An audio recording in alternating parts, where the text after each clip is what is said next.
Okay, so welcome to the fourth and final session in the Awakening series. So over the past three sessions, we have been mapping interior territory, the kind of territory that has no physical coordinates, but is nonetheless the most real landscape any of us will ever inhabit. So we began with the cartography, the broad overview of all three states. We then entered the state of exteriors, where the self-images we have been constructed around our spiritual lives are gently but steadily stripped away. And we also moved through the state of exteriors, where the sorting takes place, where what is genuinely receptive to the Lord is distinguished from what is not.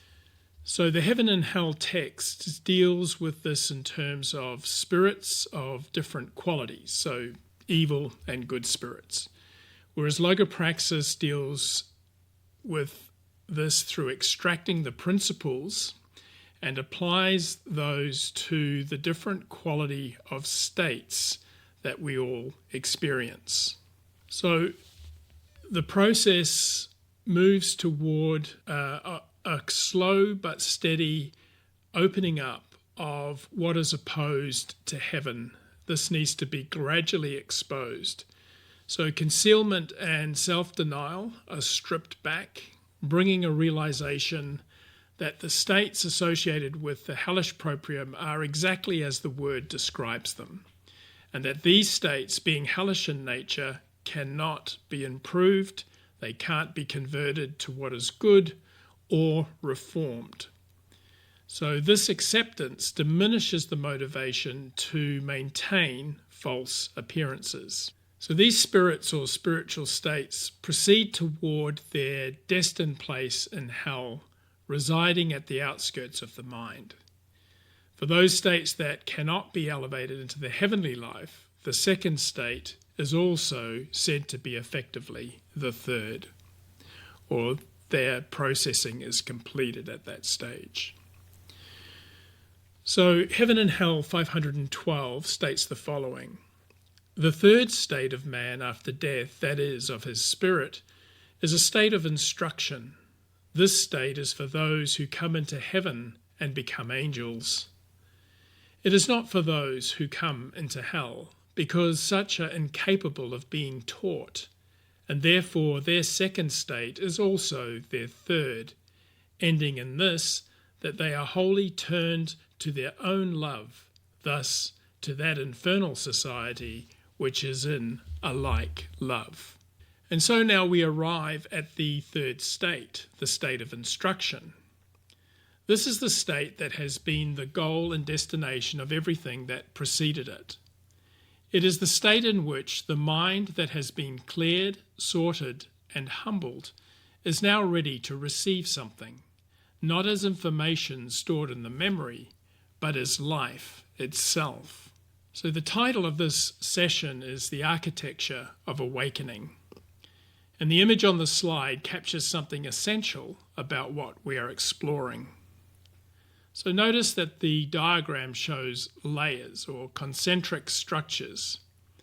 A mind that has internal architecture, that is passages, vaults, gateways. And the suggestion is that the mind is not a flat surface upon which experiences are written, but is a multi-dimensional psychic structure with depth, with ascending levels, with a design that corresponds to heaven's own pattern. What we are tracing today is the movement through that structure, from the outer rooms of memory where knowledge is stored as propositions, to the inmost chambers where truth becomes life. And Swedenborg describes this in Heaven and Hell 517, where it says, "Cognitions are not committed to memory, but to life, for the memory of spirits is in their life." That phrase, "the memory of spirits is in their life," is perhaps the single most important key to unlocking what the state of instruction actually means.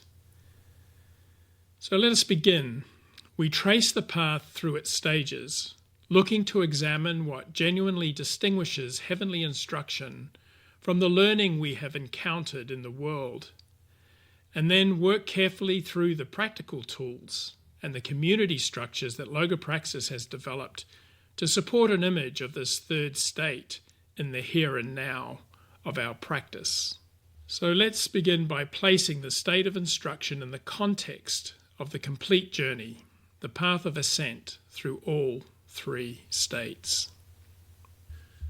So what this diagram traces is not a timeline exactly, though there is clearly a sequence, but rather a progression of psychological readiness.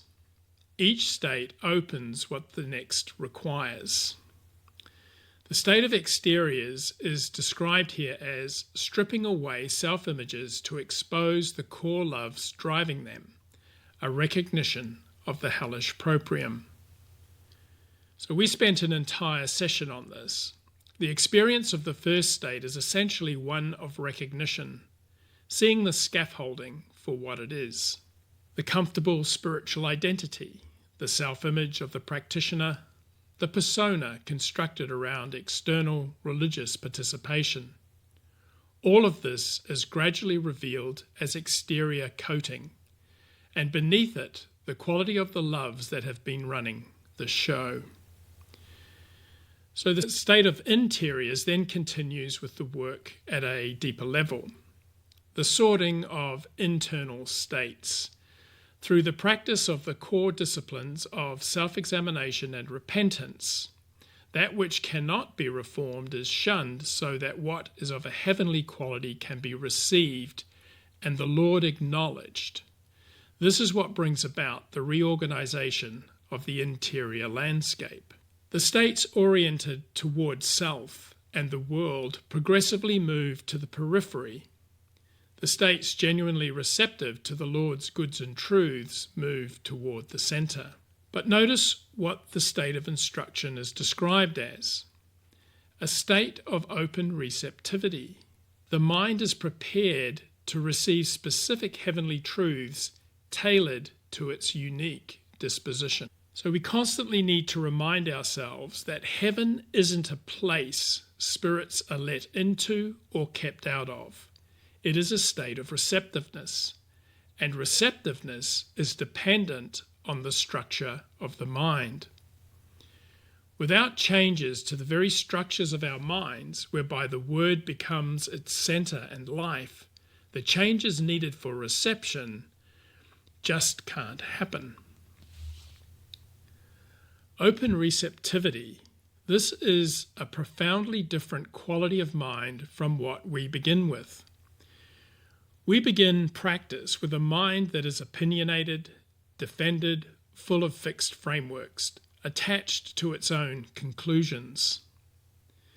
The two prior states have done the work of creating space, genuine interiority, genuine openness, and it is into this openness that instruction can now flow. So the Heavenly Doctrines in Heaven and Hell 512 states it plainly. No one can so act until he has been taught.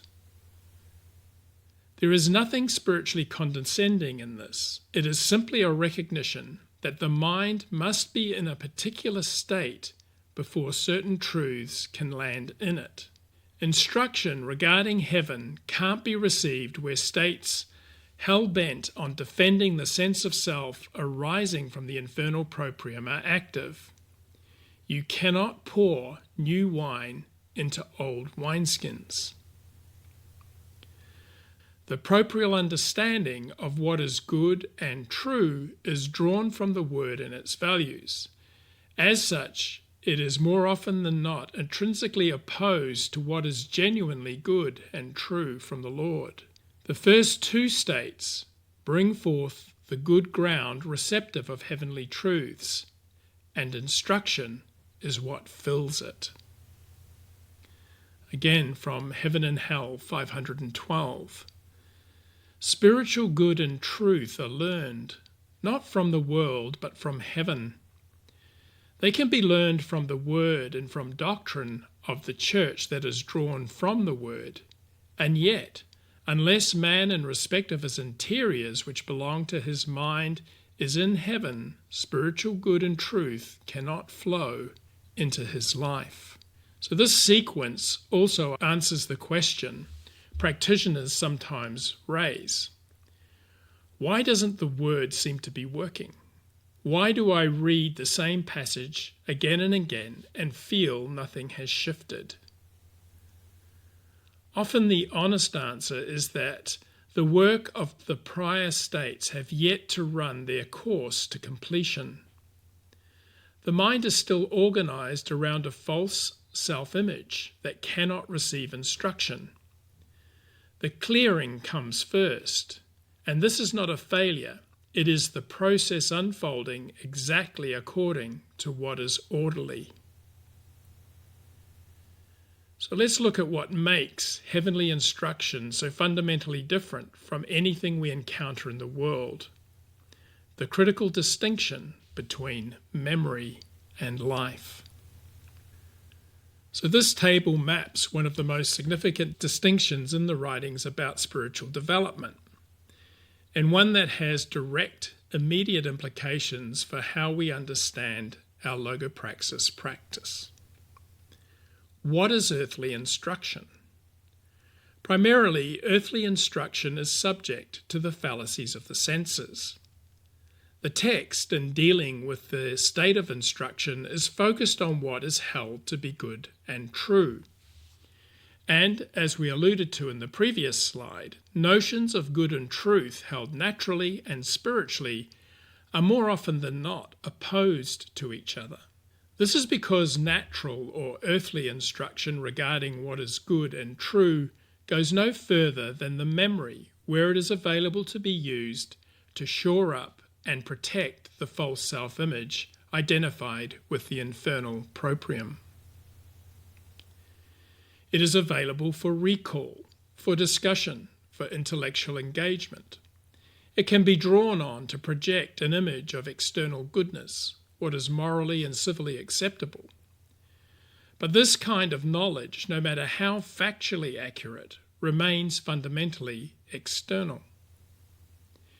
It has been acquired from outside, from parents, teachers, books, sermons, traditions, and it remains in its primary character outside the life or will. It may influence behavior, but it has not become behavior. It may inform values, but it has not become values. The contrast with heavenly instruction could not be more stark. In the heavens, the text points out in Heaven and Hell 5:17, cognitions are not committed to memory, but to life. This means the instruction cannot be separated from the faculty of reception. A spirit in the third state of awakening receives truths that are one with its regenerated life. The learning is integrated into the living form of heavenly use it is forever becoming. We could say the learning is the living. The knowing is the being. The storage medium is not memory. It is the will itself. Knowing manifests as a spontaneous response to what is presenting. Heaven and Hell 5:17 goes on, the memory of spirits is in their life, for they receive and imbibe everything that is in harmony with their life, and do not receive, still less imbibe, what is not in harmony with it. Consider the implications for logopraxis. When we read the Word as part of our practice, we are not primarily acquiring theological information, though that may happen incidentally. We are engaging with a living presence whose instruction flows internally from the Lord through the Word when its truths form the basis for practice. And what it teaches is tied directly to experience, to the life. In this context, we are not being given passive information to be memorized, but given the means to enter into spiritual life and work. And as such, it addresses the actual quality of our loves, our responses, our motivations, and the structures of our thoughts and the beliefs we actually live from. This is also why heavenly instruction is uniquely tailored. Generic, theoretical knowledge can be broadcast to anyone, but instruction that is committed directly to life cannot, by definition, be generic, because no two lives, no two forms of use are identical. Each person's core love is unique. Each person's use in the Lord's kingdom is specific. And so the instruction that flows through the word to each practitioner is precisely fitted to their particular inner constitution. What I receive from a passage may be entirely different from what you receive, and yet we are reading the same words. And this is because what flows through those words is tailored by the Lord to each interior. This is the doctrine of spiritual literacy, and it explains why Logopraxis practitioners are encouraged to notice not only what the text says, but what it does in them, what it illuminates, what it disrupts, what it quiets. That interior response is the instruction arriving. Not the words on the page, but the living movement that they catalyze within. So recognizing that instruction flows from interior to exterior leads us directly to a critical principle, the directional flow of causality itself. This slide names what is perhaps the most practically significant principle in the entire Awakening series, and one of the hardest to hold on to in the midst of actual life experience. So here is the principle. Causality runs from interior to exterior. The inner spiritual world is the realm of causes. The outer world is the realm of effects. Heaven is prior, nature is posterior. Spirit causes, matter follows. And the writings are unequivocal on this.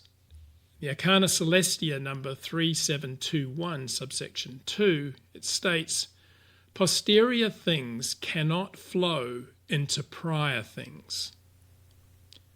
What is external cannot flow into what is internal. What is lower cannot flow into what is higher. What is natural cannot flow into what is spiritual. And this very principle is a good example of what can only be received as a matter of life or direct experience. We can learn the principle as a matter of information deposited into the memory. But no matter how often we recall this information, a little reflection shows that it has little impact or influence on our responses in life. We find that we invariably live from the belief that our internal state is caused by external events. Someone says something dismissive and we feel hurt. The weather is grey and we feel low. A project fails and we feel worthless. A relationship ends and we feel as though our world has collapsed. In every case, the story we tell ourselves is this: something external caused something internal. The outside world acted upon the inside world and produced a result. If the heavenly doctrine is to be believed, then this is a fallacy. Not a small mistake, a sensuous fallacy. Now, the word fallacy is significant. It means an error so convincingly packaged that it appears self-evidently true. Of course the grey weather caused my mood. Of course the dismissive comment caused my hurt. And yet, in that causality narrative, we have handed power to the exterior. We have made the external world the Lord of the internal world, which is precisely the inversion that the hellish proprium thrives on. Yet how often do we fall prey to this line of reasoning? To live from this principle is only possible when we come to see its truth experientially. The truth, the heavenly truth, is that what I experience internally in response to external circumstances is determined by my internal state, not by the external circumstances. So we have a logopraxis aphorism that speaks to this. The beliefs we profess are not necessarily the beliefs we live from. The circumstance triggers, the state determines the response. Two people face the same situation and have entirely different experiences of it because their internal states are different. This is not merely a psychological observation, it is a spiritual law. And what governs the internal state? The quality of the loves that are active there. And what has authority over those loves? The Word, when it is seen to be the Lord. For then and only then can we genuinely allow it to have authority in our life. This is why spiritual literacy, and specifically the capacity to maintain cognitive boundaries, is so foundational to the third state. Without the ability to perceive the distinction between interior and exterior, we remain at the mercy of the exterior. Every external event becomes a cause. Every circumstance becomes a driver. We are reactive rather than responsive, governed by the periphery rather than oriented from the center. The cognitive boundary established by the practice of truths from the Word is what allows a practitioner to step back from the presenting exterior and ask, what is actually happening here in the life of my spirit? What is the quality of the love being activated in me right now? That question is the beginning of genuine spiritual freedom. And this brings us directly to the practical toolkit that logopraxis has for developing and maintaining just these kind of cognitive boundaries. So these three practices, divided attention, internal chatter observation, and motive examination, are what logopraxis calls spiritual literacy skills. And they are, in the fullest sense, the practical embodiment of the third states of instruction in the context of living a spiritual life on the natural plane of existence. These are not techniques invented by logopraxis. They are the content of heavenly instruction, the ability to think from the Word about the quality of one's own mental life. So taking each one, divided attention is perhaps the most fundamental. The ordinary condition of human experience is one of being absorbed. We are immersed in whatever we are doing or feeling, and there is no observer. The mood has us, the reaction has us, the conversation has us. Divided attention is the capacity to be present in the exterior situation while simultaneously maintaining an observational stance to what is occurring internally. I notice that I'm becoming defensive right now. I notice that there is a strong pull to say something that would re-establish my status. This is not dissociation. It is not stepping away from life. It is bringing a second lens to bear while fully engaged with the first. Then we have internal chatter observation. So a little inner reflection reveals that the mind runs a constant narrative, constant commentary of self-justification, complaint, planning, anticipation, often engaged in rehearsal, in pure fantasy. Most of this narrative is generated by the proprium. It is self-referential. It is protective of self-image, and it operates largely below the threshold of conscious awareness. Observing the chatter means listening to what the mind is actually saying, not to what we would like it to be saying, and recognizing when a state belonging to the hellish proprium has been activated. The practice itself creates the cognitive boundary. The one who observes the chatter can't be the chatter. Then we have motive examination, and this is perhaps the most searching of the three. The question for a living praxis is always, what is the end? What is the ultimate goal of this action, this desire, this thought? All human activity is driven by love, and love always has an end in view.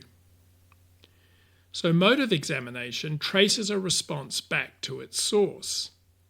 Is this arising from love of self, love of the world, fear of consequences, or from a genuine desire to serve the Lord's purposes? This is what is meant by shunning evils as sins against the Lord. Not the gross, obvious acts, but the subtle redirections of the will toward the self that happen constantly and beneath our conscious awareness. Together, these three skills build the capacity to live consciously from the Word. And notice the caption.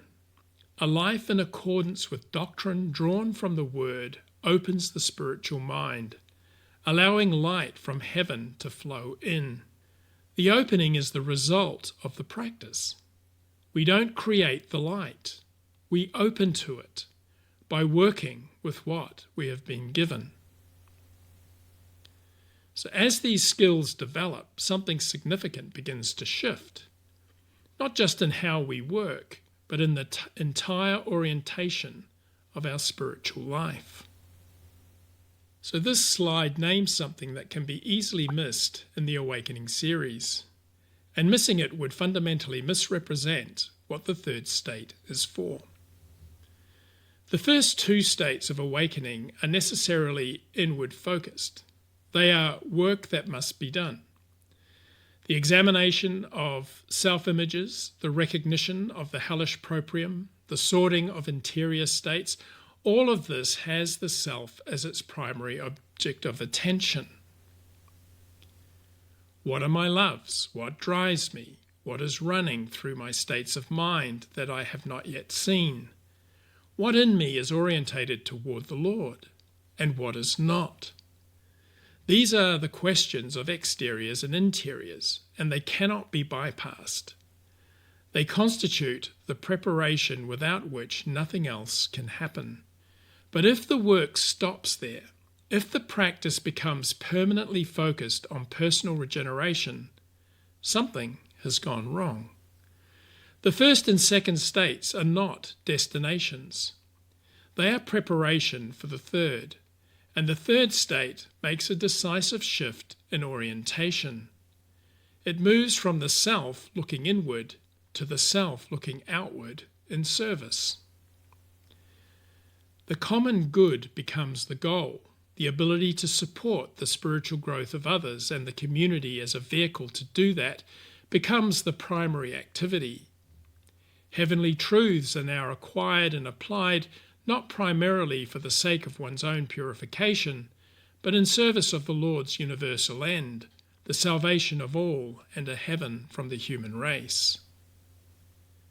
This is beautifully described in Heaven and Hell 517. The Lord provides that everyone should love the uses suited to his particular disposition, and that love is exalted by the hope of becoming an angel. Notice the phrase, suited to his particular disposition.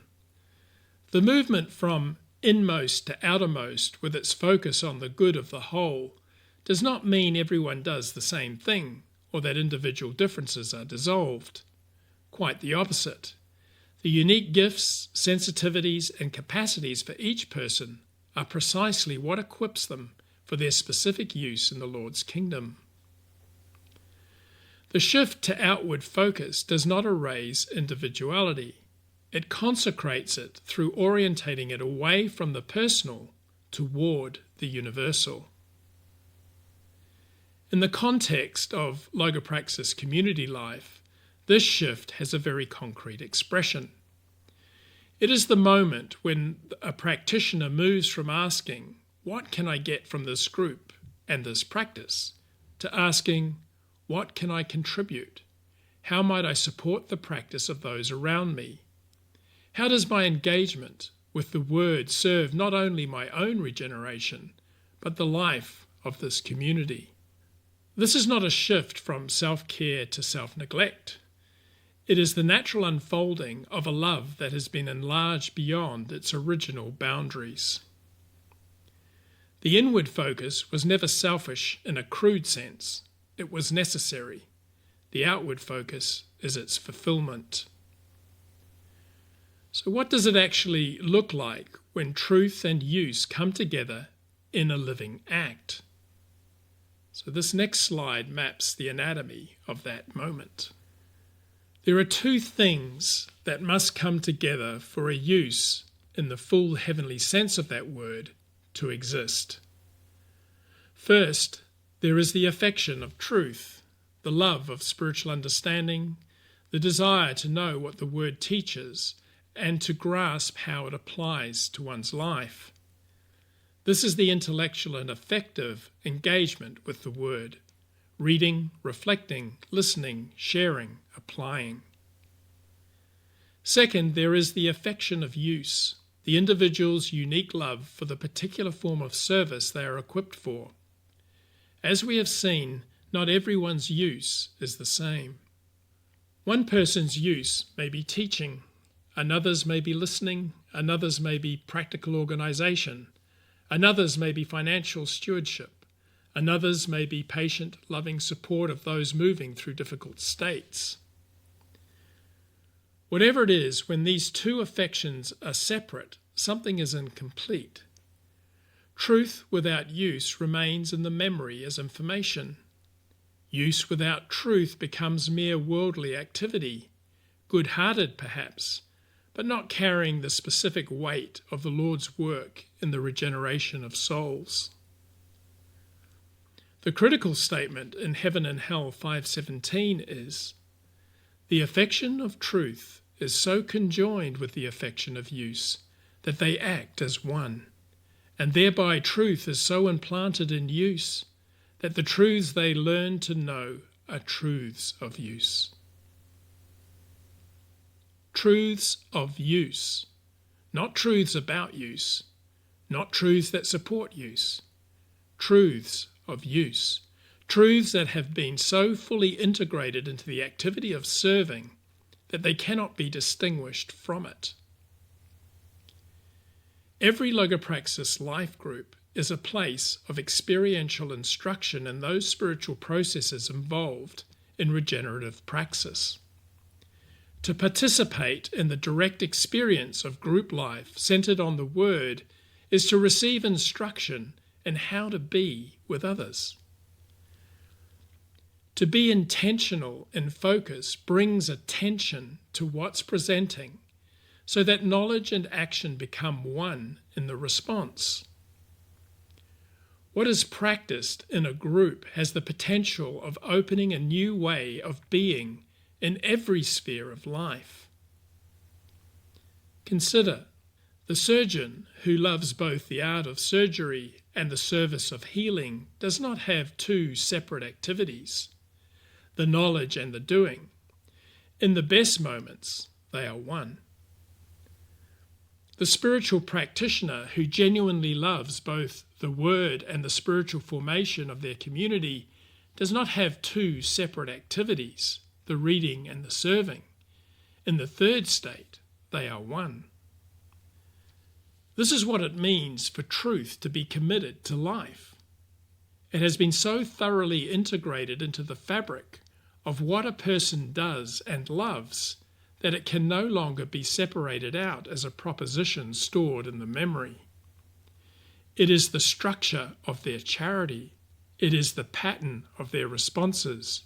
It is who they now are. So the writings say of an angelic form the following: "The whole angel, and especially the face, is as it were charity, the charity both plainly appearing to the view and being perceived by the mind. The face itself expresses use. The whole being expresses charity. This is the culmination of the third state. It is not a certificate of achievement, but a form of life. But this convergence of truth and use does not happen automatically or without our participation, which brings us to the central paradox of the logopraxis approach. This aphorism captures the essence of the logopraxis approach to living a spiritual life. And it contains a tension that cannot be resolved by leaning more heavily on either side. The first half, your effort achieves nothing. This is not an invitation to passivity. It is a theological statement about the source of all genuine spiritual goods. Everything heavenly flows in from the Lord. Every insight that has genuinely shifted something in the life of the mind was not produced by the effort. The effort creates conditions for reception. The Lord flowing into a receptive mind through the practice of the word produces the change. When the text in number 512 says that the Lord flows into the will and through the will into the thought and through both into the life, it's describing a movement that originates in the Lord and works its way through the structures of the universal mind into its particular individual forms. We are the vessel. The Lord is the life that fills that vessel. And yet the second half of the aphorism, without effort nothing is achieved, this is equally non-negotiable. The Lord does not bypass the human will. The entire architecture of the doctrine of regeneration rests on this, that the Lord works through the capacities He provides to each for self-examination and repentance. Without the effort to engage the disciplines, to read the Word, to examine the quality of our mental activity in the light of its truths, to work to identify what is active in us, to bring that to the Word for inspection as to its quality, the conditions for influx just simply don't exist unless we engage. Heaven cannot flow into a closed vessel. An open vessel is only possible in the act of compelling oneself to turn toward the Word. The mind must genuinely engage with its own states. The practitioner must compel themselves as if of themselves to maintain the practice when their natural inclination is to avoid it. This tension is what the as-of-self principle holds. We act as if we were the source of the effort. We bring full commitment, full engagement, genuine compulsion of the self, while simultaneously acknowledging that we are not the source of this effort, nor are we the generators of what flows from that effort. All the results belong to the Lord. The effort belongs to the practitioner as if it is their own. And the paradox is not resolved, it is lived. This is also why logopraxis practitioners can sometimes encounter a particular difficulty. They begin to feel that because the Lord does the work, the effort must somehow not matter. Or conversely, they pour enormous effort into their practice and feel entitled to results. And when the results do not come as expected, there is frustration or disillusionment. Both of these states misread the aphorism. The effort is necessary and real. The results are the Lord's to determine, and that is done in His time. These two truths must be held simultaneously, and holding them simultaneously is itself a form of the cognitive balance the third state develops. Another Logopraxis aphorism states, "Do not be concerned about outcomes.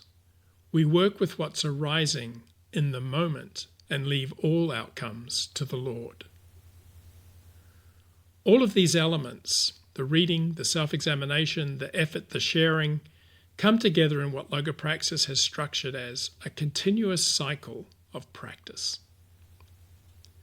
So this cycle is the structural expression of everything we have been exploring.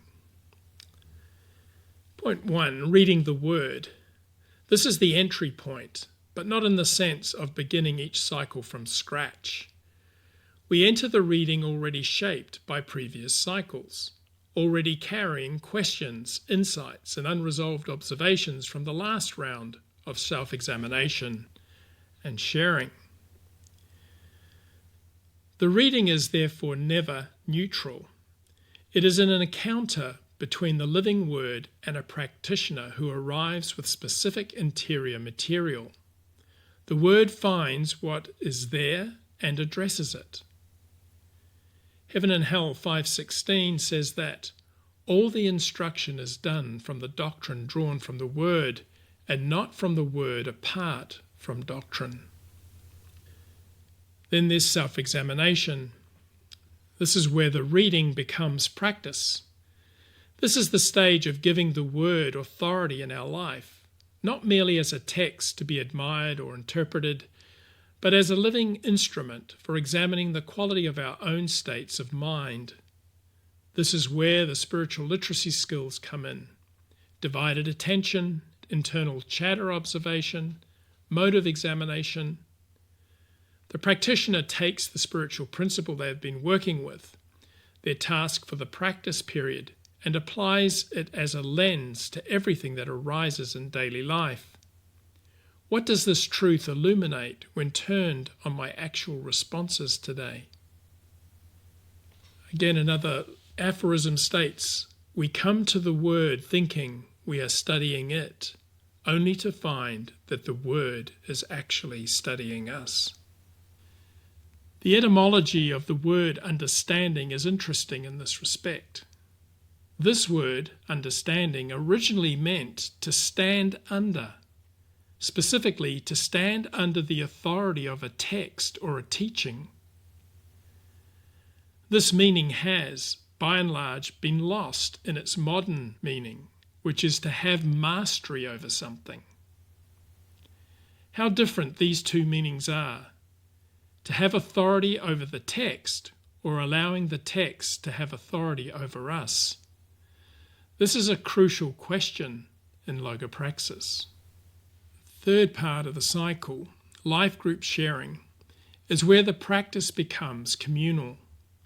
Every 2 weeks, practitioners gather to share their observations from the self-examination period. And notice the crucial qualifier in the slide: with an intention to benefit the group. This is not a sharing for the sake of processing one's own experience, though that may happen. It is a sharing oriented toward the common good. What I have seen in my practice may be exactly what another member of my group needs to hear. Of course, I have no way of knowing this for sure. All I can do is trust in the Word and faithfully bring what I have been given to the group. We need to remember that a particular observation of the Word's movement in our life may open something for the group collectively that could not have been opened from within any single person's experience. Which brings us to collective enlightenment. This is what emerges when the individual experiences of the Word are received into the container of the group with genuine openness. Just returning to a quote from a previous slide, doctrine is uniquely tailored and received. The Lord, the divine human, is made visible in our midst through the insights our work with the Word has produced. If this appears to be an extraordinary claim, that's because to the natural mode of thinking, it is. When a group of people come together around the lived experience of the Word, genuinely seeking its illumination, something more than the sum of their individual insights becomes available. The Lord, who is the Word itself, is present in that gathering. And what arises in that presence is instruction, characteristic of the third state of awakening. Not theoretical, not generic, but alive, specific, and exactly suited to where each person is and what the community needs as a whole. And then the cycle begins again. Enriched by what has been received collectively, carrying that into the next reading with deepened capacity for seeing what needs to be seen. This cycle, when sustained over time, begins to produce something that Swedenborg describes with a striking image, the fractal heaven. The image of the fractal heaven is one of the most beautiful in the writings. A fractal is a form that repeats its pattern at every scale. The same structure in the leaf, found in the branch of the tree, in the whole tree, in the forest. At whatever level you look, you see the same underlying form repeated. Of this, in the Arcana Celestia number 684, it states the following. The distinctions among the communities are created by differences in mutual love and in faith in the Lord. Those differences are so far beyond counting that I cannot list even the most universal kinds. Not the smallest difference exists that is not fitted into its exact place in the overall plan. In this way, it can unite with all the other pieces in perfect concord to form a common whole, and the common whole can contribute to unity among the individual pieces. Thus, everything combines for the happiness of the whole rising from the individual's happiness, and for the individual's happiness arising from the happiness of the whole. And just at the end of that quote states, in consequence, each angel and each community is an image of the whole of heaven and a kind of heaven in miniature. Each angel is a little heaven. Each community of angels is a little heaven. The universal heaven is a larger expression of this same form. This is the fractal principle. Every part contains and expresses the whole. Now consider for a moment what this means for a logopraxis community. The individual practitioner, through the sustained practice of truths from the Word, is becoming, gradually, incompletely but genuinely, a living expression of charity. The affection of truth and the affection of use are beginning to converge in the anatomy of use. The individual form is starting to take on, in its small way, the shape of heaven. When such individuals come together in a life group, their unique uses combine to form a shared function. The group becomes, in its small and imperfect way, a miniature of the larger community. Each person contributing what is uniquely theirs, each receiving what the others offer, together performing a common use that none could perform individually. And the logopraxis community as a whole, if it maintains this orientation, becomes an image of the Lord's kingdom, a little heaven, not perfectly, not without the ongoing work of the first and second states continually being revisited, but genuinely a body in which the Lord as the Word is at work, guiding each part into its place, coordinating the uses of the whole into something that serves his universal end. This is not a distant aspiration. It is the description of what is already happening in seed form. Wherever practitioners gather around the lived practice of the Word, this is what is happening. And finally, we arrive at the most important perspective on everything we have explored. the understanding that this journey does not end. So this slide carries the whole series to its right conclusion. Not a destination, but an orientation.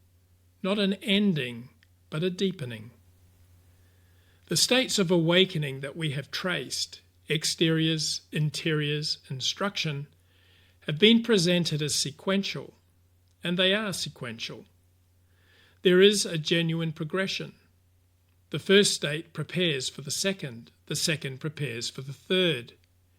And yet, in our actual experience of practice, these states are cyclic. We do not pass through exteriors once, complete it, and then move permanently into interiors. We return, we revisit. A new layer of self-image is revealed, one we did not know existed because we were not yet ready to see it. And the first state begins again at a deeper level. The process spirals. We cannot leapfrog a state. No amount of intellectual understanding of the third state can substitute for the actual work of the first and second states.